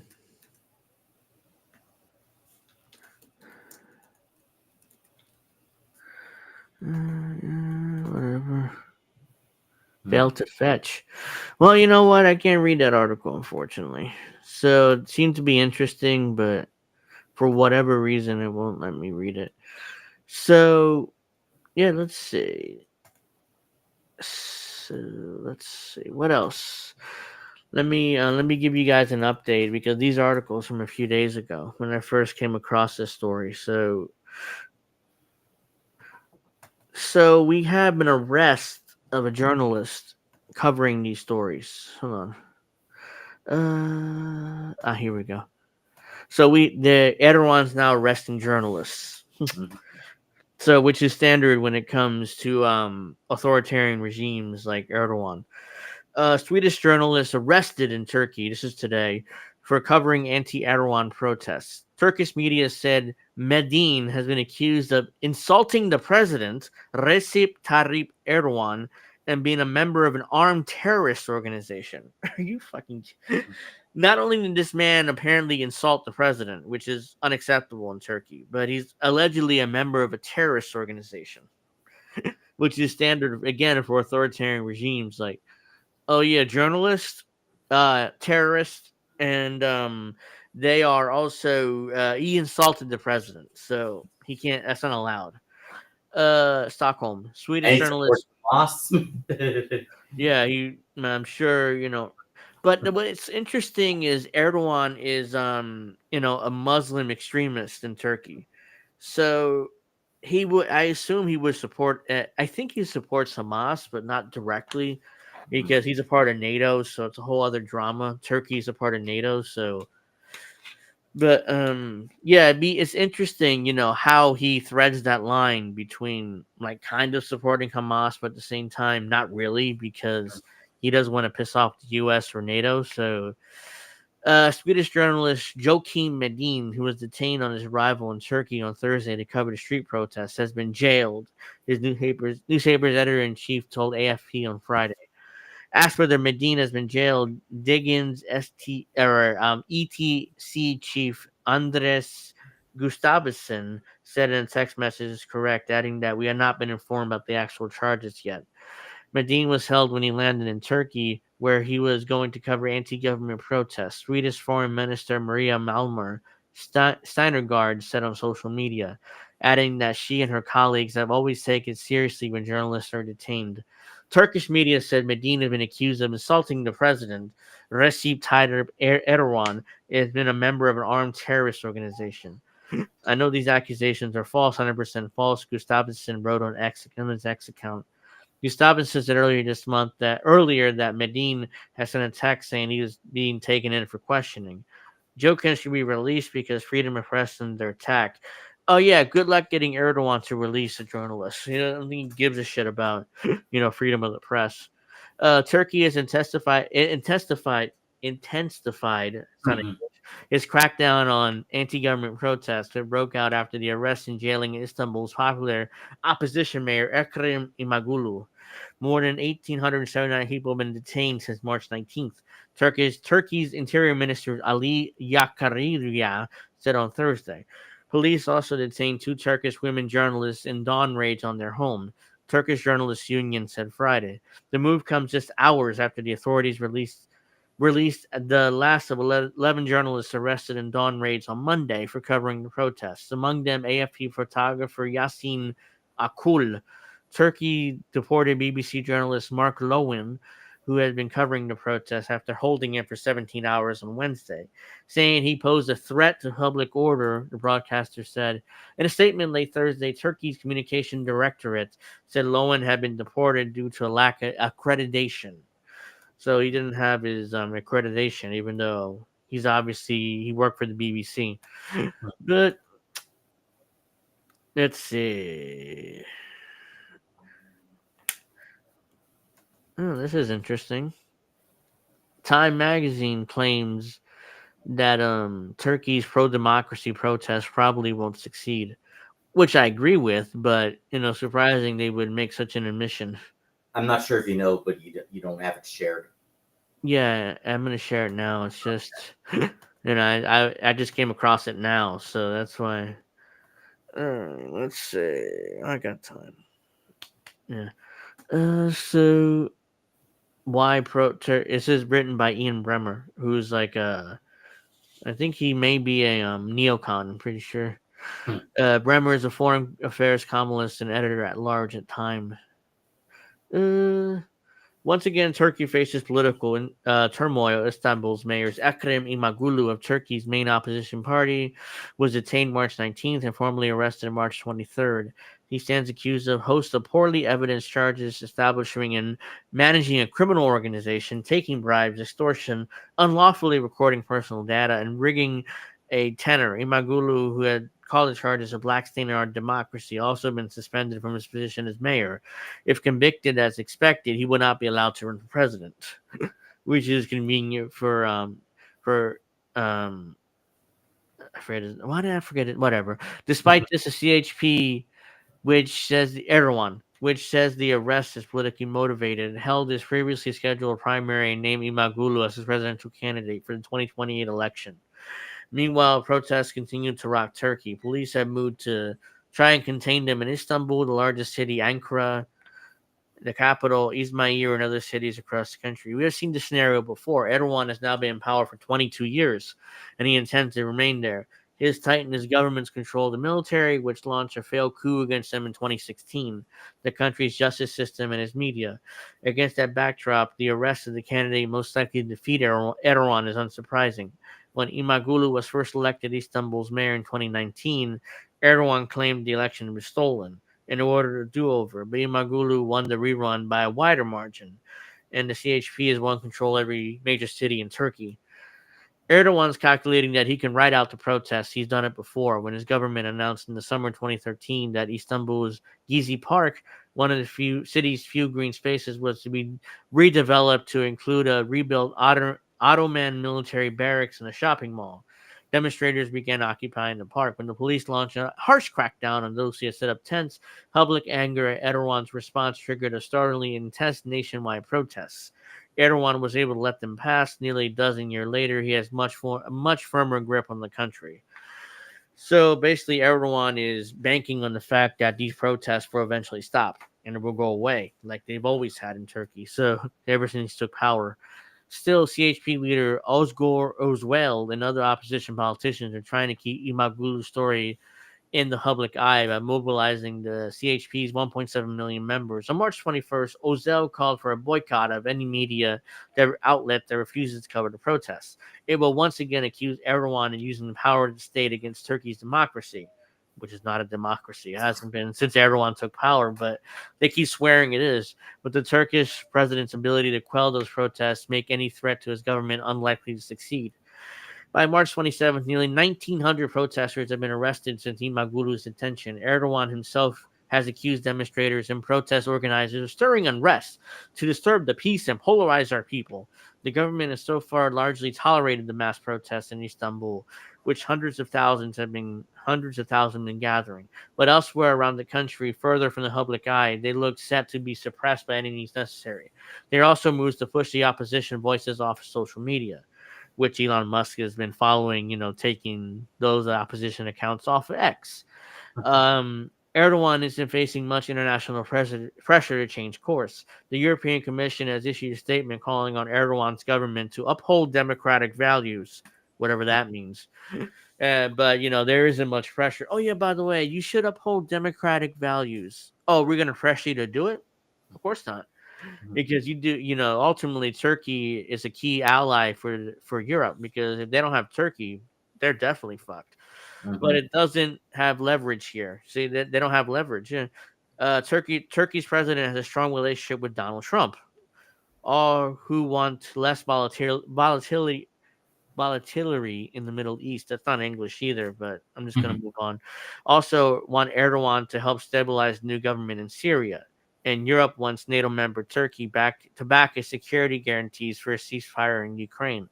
Imamoglu arrest comes one more big step towards authoritarianism in Turkey, which democracy already came with asterisks, which it ever since Erdogan came to power, especially.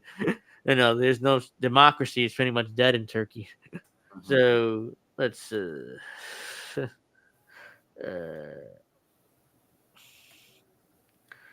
I definitely won't don't work at Nintendo. Never do this to hype the new game and system coming out. I don't know Okay. why I was mentioning that.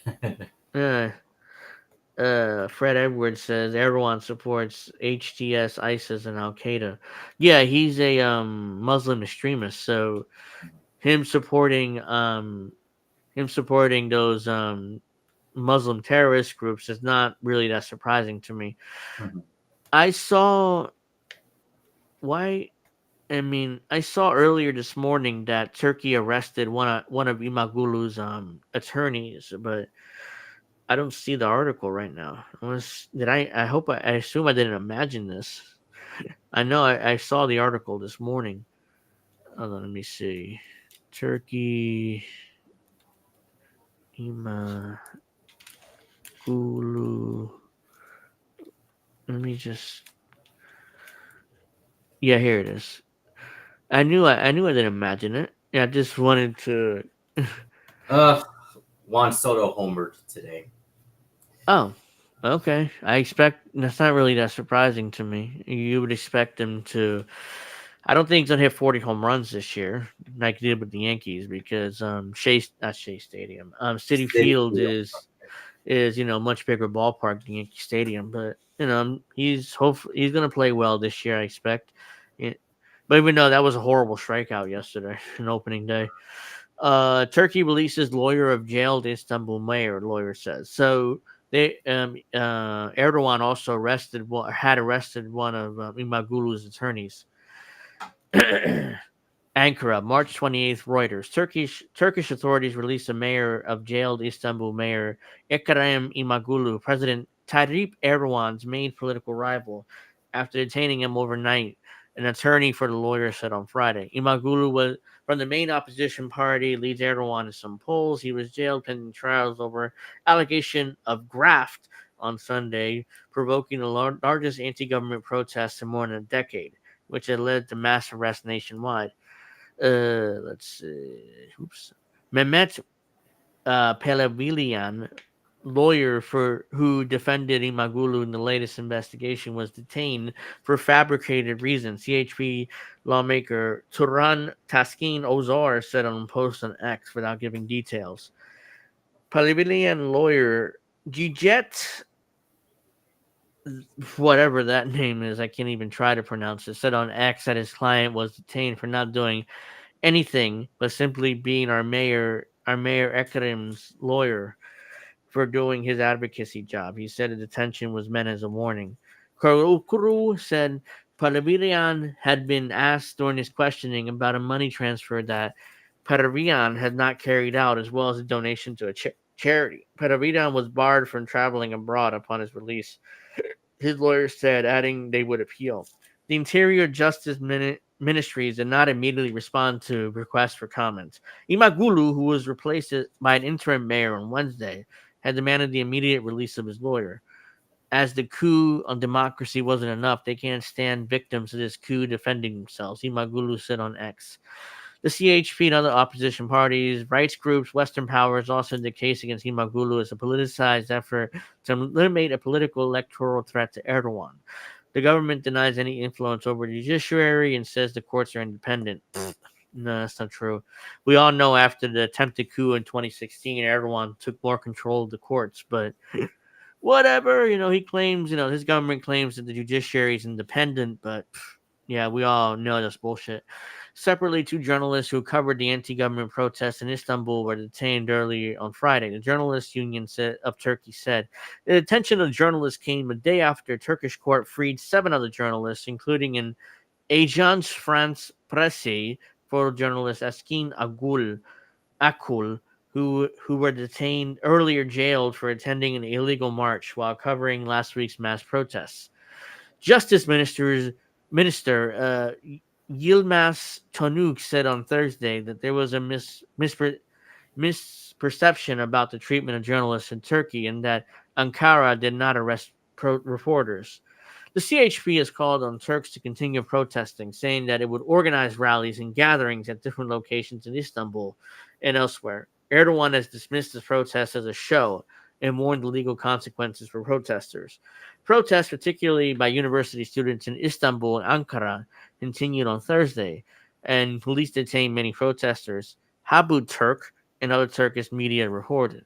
Also on Thursday, Interior Minister Ali Yakaria said 1,879 people have been detained since the protests began more than a week ago, adding that the courts jailed 260 of them in pending trial. The CHP called for a mass rally in Istanbul Maratepe district on Saturday. So, yeah, they even arrested one of Imamoglu's attorneys. So, Erdogan is really trying to grip his, it's been maintaining his grip on power in Turkey. So, Jacqueline says, not important news, but this heard King Charles has been hospitalized. Perhaps that's why the mint has taken so long to change currency. Didn't want to waste time. So I didn't know that King Charles has been hospitalized. So let's see what happens. I mean, if he dies, there's going to be a new king, I'm sure, soon enough for, putting a picture of the head of the current monarch on all UK currency notes and coins is a really inefficient and expensive system. True, but at the same time, ultimately, Charles is the King of England, so his ego is not going. Of course, he's going to want his picture all over the currency of the UK. So, hmm. Thanks for those comments, Jacqueline. So yeah, Turkey is moving towards full blown authoritarianism. Erdogan's going to stay in power until he dies, pretty much, because he's already in his 70s. So I'm not sure how much time he has left on this planet. So, uh, uh, competitive authoritarianism is very interesting to me because describes a lot of countries, especially the U.S. Because as we talked about, the United States, yeah, we elect a president. We still technically elect our presidents every 4 to 8 years, but ultimately, the presidents, they have more control than ever before. They can go to war without congressional approval. They can go. They can do pretty much whatever they want. Donald Trump just sent a bunch of alleged Venezuelan gangsters to El Salvador. That's without congressional approval and without court approval. He just said, "You know what? I'm just going to send these to El Salvador to their horrible prison, and I don't have to prove anything. Just they just go away, and good luck to them." So yeah, definitely the U.S. is moving towards, or already is, a competitive authoritarian state, as as described by the book here. I said we just read earlier on the show, but yeah. So the United States is basically that, except for the fact that we don't have one president in power for 20 years. So Democrats or Republicans are pretty much the same party. They're like two sides of a different coin, basically. They're two sides of the same coin, basically. So competitive authoritarianism perfectly describes the U.S. And when I read that, when we read the definition, I'm like, yeah, that definitely describes the U.S. Just like it describes Turkey, just like it describes Russia, just like it describes Romania. We talked about Romania a few weeks ago, how they banned their main candidate leading in the polls from running for president because he's against the building of a NATO base in Romania. But that's yeah, he's not allowed to run because he's anti-war pretty much. He's populist right, and they're anti-war. So yeah, no, he's not allowed to run. So mouse. When I lived in Australia, somebody figured out how to fold a bill and make Liz into a perfect vagina. They changed all the money in a week. Oh wow. Yeah, Queen Elizabeth. Good God. Well, I mean, yeah, you had to change the currency after that. I mean, I don't want to imagine the former queen's vagina, but whatever. All right, so I want to thank everybody for watching because I do have to go. It's almost 9 o'clock. Mm-hmm. So I want to thank everybody for watching the show. Make sure you like, make sure you subscribe, make sure you check out INN show. It's a repeat of American Tradition with Jesse Jed and Steve Poinkinen, who's the host of AM Wake Up. That's at 10:30 on the INN YouTube channel. If you're there, just hold on until then because it's starting at 10:30 Eastern. And Pro Wrestling Talk will not be tomorrow because Witchy has a previous engagement, but it will be Sunday at 7 o'clock. So we'll be talking about John Cena's second promo, heel promo. We'll be talking about whether Chad Gable's new gimmick, his lucha libre gimmick, is racist or not. I mean, I don't think it is, but and we'll also be talking about other things in wrestling. And I'm not sure you're able to come on Sunday, Alex, but if you are, we'll do some clips. So I should be on Sunday. I mean, I know you're saying you discussed Cena's second promo, but if you're talking about other stuff in the first hour as well, I'm not sure if I'd be willing to join the first hour. I'm not sure about that yet. well, But we'll see. If you can, that's fine. If not, then yeah, that's fine too. All right, so we're gonna wrap up now. I want to thank everybody for watching. Like and subscribe. We're gonna see you guys next week for the next episode of Angel in the Afternoon. And if you want to watch Sunday for Pro Wrestling Talk at 7 p.m. Eastern, please do. Have a nice weekend, everybody, and peace out.